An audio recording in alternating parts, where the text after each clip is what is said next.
Assalamualaikum warahmatullahi wabarakatuh. Selamat pagi adik-adik sekalian. Kita lanjutkan pembelajarannya. Ini pertama kali Pak Jul buat video mengenai coding dan kecerdasan artificial atau kecerdasan buatan ya. Kita mulai untuk latihan pada bab keempat mengenal kecerdasan artificial dan etika penggunaannya. Di latihan assessment formatifnya yang pertama, arti dari istilah artificial intelligence, kecerdasan artificial itu buatan ya, adalah, nah kita bisa lihat di sini arti yang lebih tepat itu adalah kecerdasan yang dibuat oleh manusia. Tentunya nanti berbasis dengan mesin ya, bukannya manusia yang dicerdaskan, tapi mesin yang dibuat lebih cerdas sedemikian hingga menyerupai seperti manusia.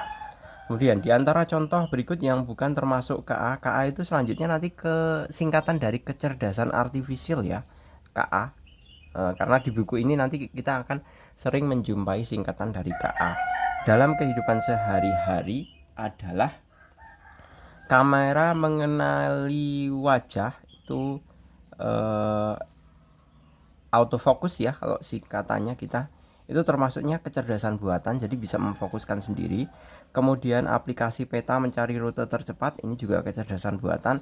Kipas angin manual itu, nah dia bukan sebuah kecerdasan buatan ya, karena kipas angin manual itu kan tinggal di kayak gini kan, digoyang-goyang nanti keluar anginnya. Kalau Google Translate jelas ya. Jadi yang bukan adalah kipas angin manual.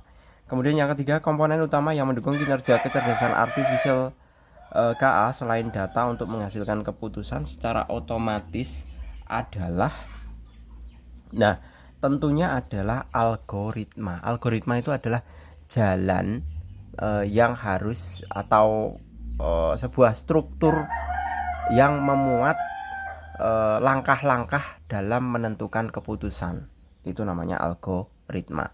Penemunya adalah Al-Khawarizmi. Seperti itu. Kemudian selanjutnya salah satu contoh KA tidak dapat memiliki perasaan seperti manusia adalah, tentu tidak memiliki perasaan ya. Tidak dapat memiliki perasaan seperti manusia adalah, alasannya adalah karena tidak dibuat dari otak biologis. Jelas ya, karena berbasis mesin. Kalau biologis itu kan berbasis natural atau alami.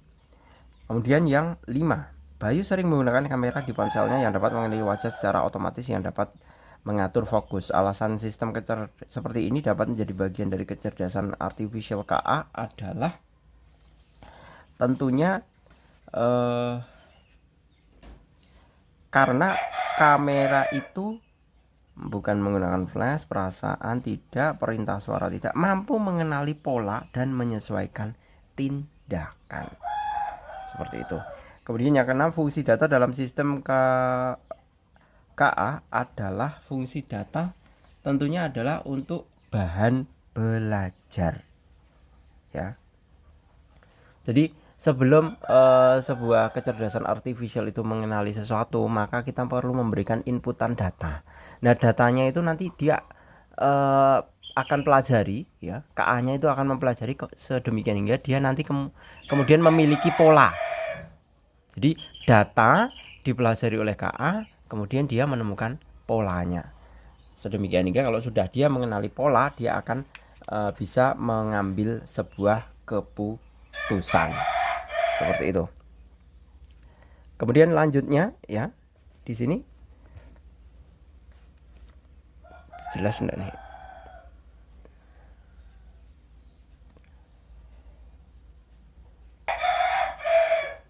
Selanjutnya kategori sistem kecerdasan artificial yang diwakili oleh Google Assistant karena mampu merespon perintah ya secara otomatis ya.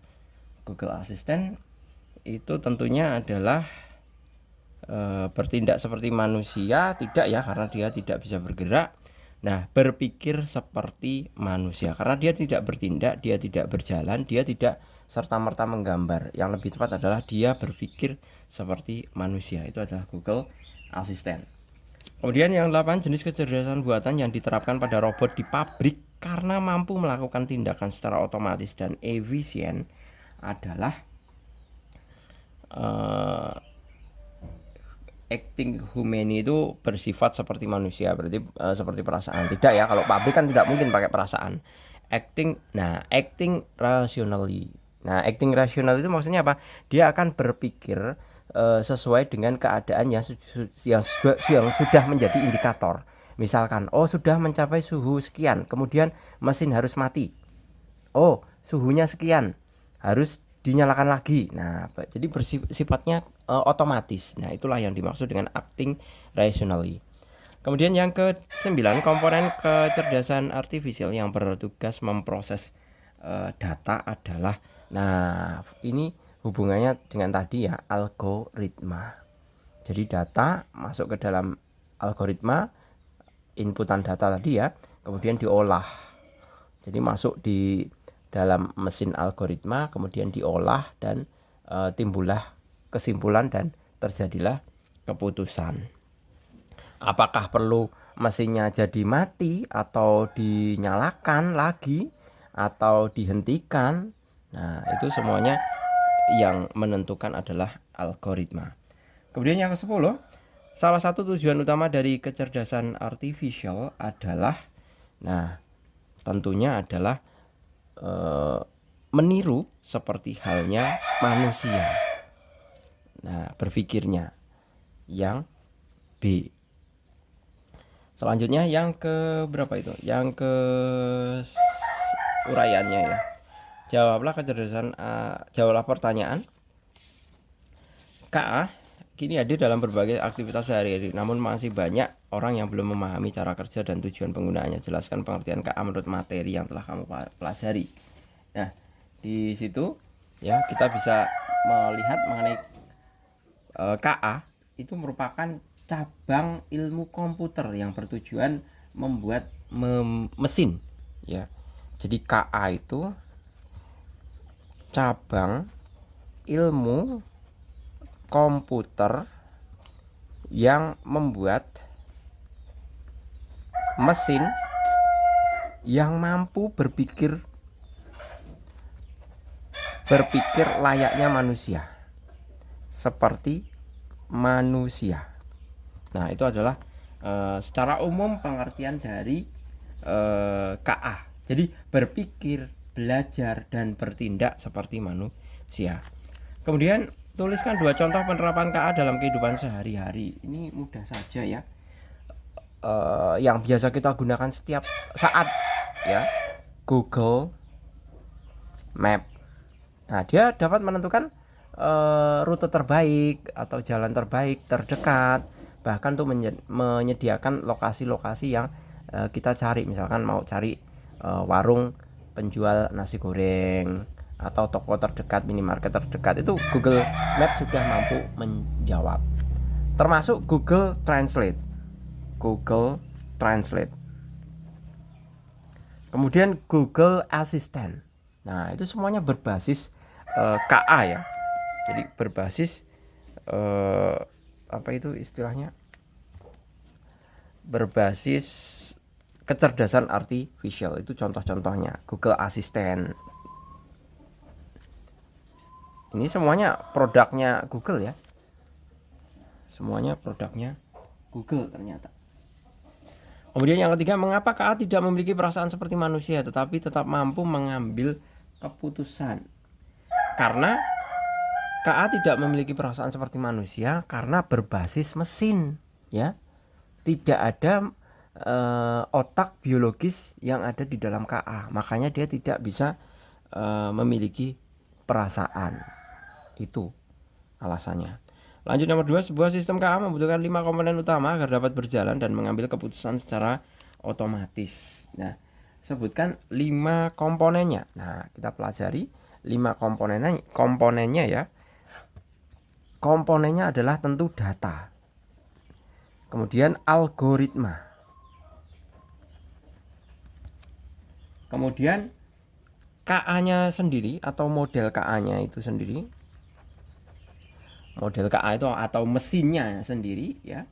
Kemudian mesinnya itu berupa perangkat kerasnya.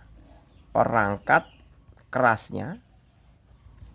Jadi ini mesinnya, bentuk mesinnya itu perangkat keras. Kalau model KA-nya itu softwarenya, ya.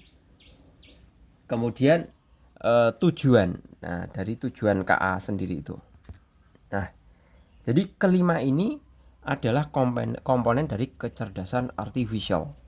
Ada datanya masuk ke algoritma, dipelajari, ya, dipelajari, kemudian dimasukkan ke dalam softwarenya, diolah, ya, kemudian diambil keputusan melalui tindakan dari perangkat keras, ya, kemudian tercapailah apa yang diharapkan dari model pembuatan KA-nya. Kemudian jelaskan fungsi dari algoritma dalam proses KA. Seperti yang tadi Pak Jul katakan bahwa algoritma itu sebagai otaknya, ya, atau instruksi logisnya, ya. Jadi bisa kita katakan bahwa algoritma itu adalah otak atau serangkaian instruksi yang memproses data masukan. Itu adalah algoritma, ya. Algoritma bisa dikatakan sebagai otak, ya, yang memproses atau serangkaian instruksi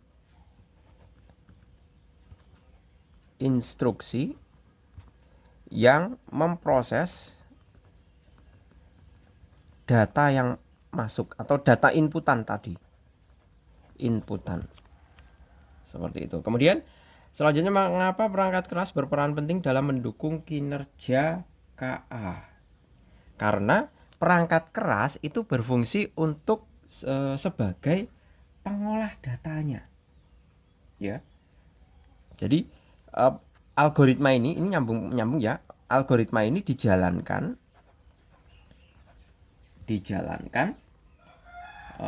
oleh perangkat keras.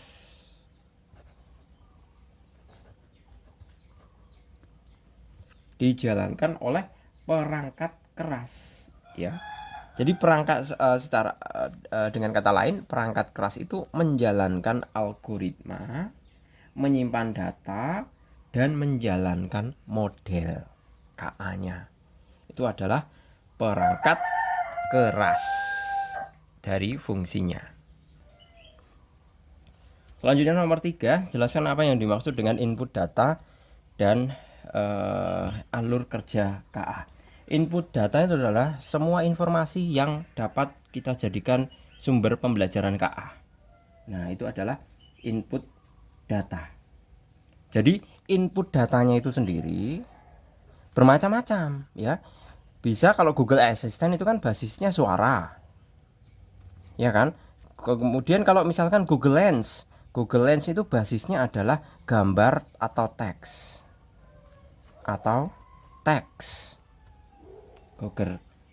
Google Lens, ya, contohnya. Kemudian misalkan AI, contoh Gemini atau ChatGPT, itu kan bisa mengolah gambar, ya. Itu bisa angka atau sensor, itu juga bisa. Angka atau sensor. Nah, jadi input adalah serangkaian data yang dimasukkan, ya.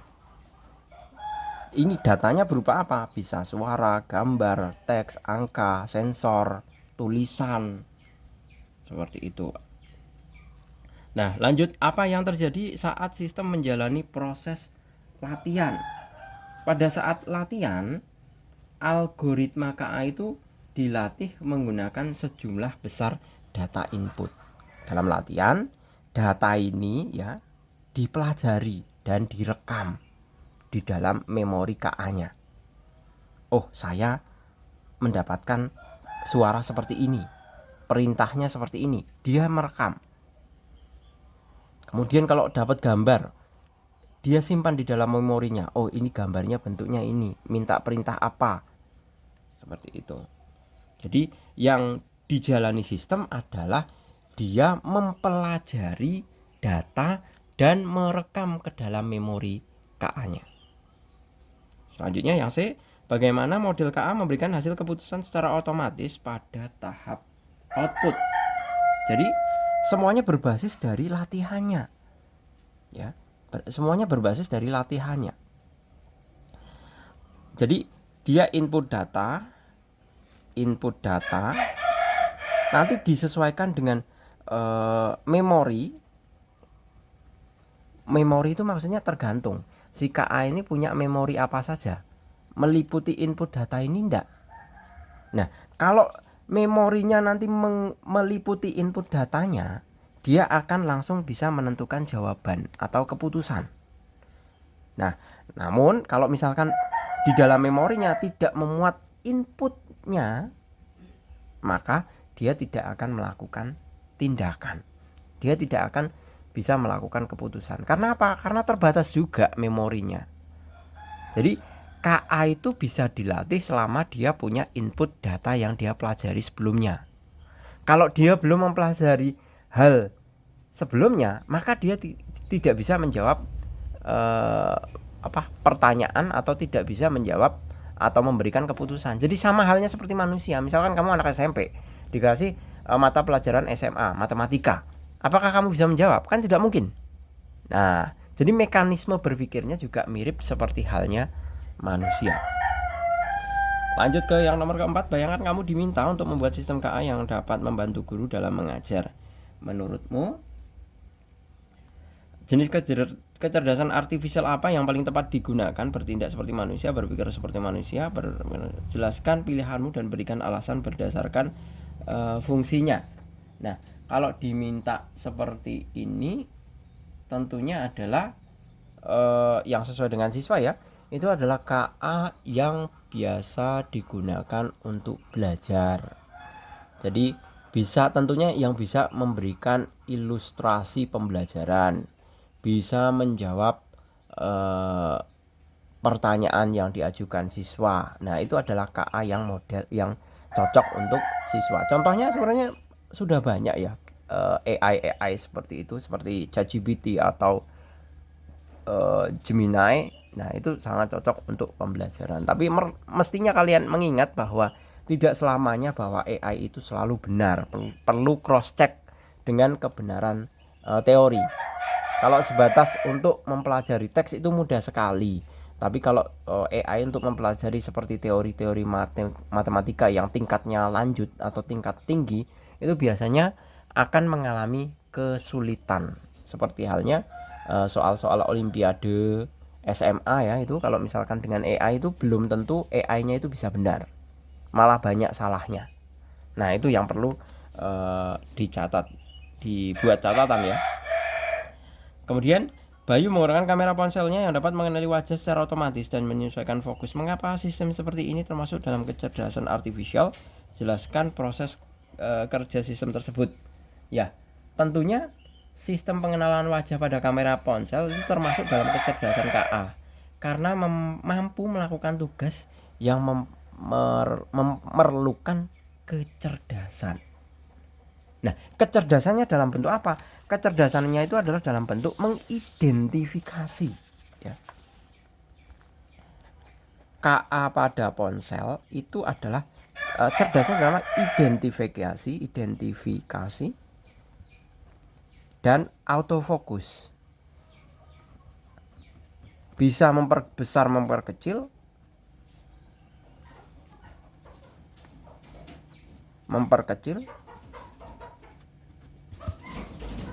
bisa mencerahkan atau mengatur pencahayaan,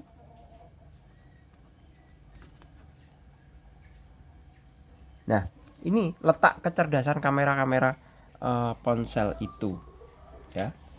Jadi alur kerjanya tentunya adalah input dulu ya kan. Jadi alur kerja adalah input ya. Inputnya adalah tentunya menerima gambar.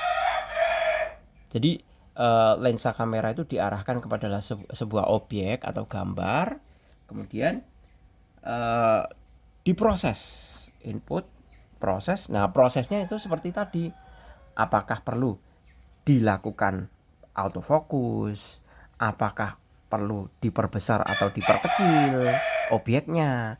Kemudian apakah perlu diatur pencahayaannya, apakah terlalu gelap, apakah terlalu terang. Nah, itu nanti diatur. Nah, ini berupa prosesnya. Nah, kemudian output. Output adalah hasil jepretan kamera tadi ya, berupa gambar. Bisa juga kalau misalkan merekam video ya berupa video seperti itu. Oke, gitu saya rasa cukup ya. Untuk yang pertemuan pertama, kita lanjut pada pertemuan yang selanjutnya. Terima kasih, selamat pagi. Assalamualaikum warahmatullahi wabarakatuh.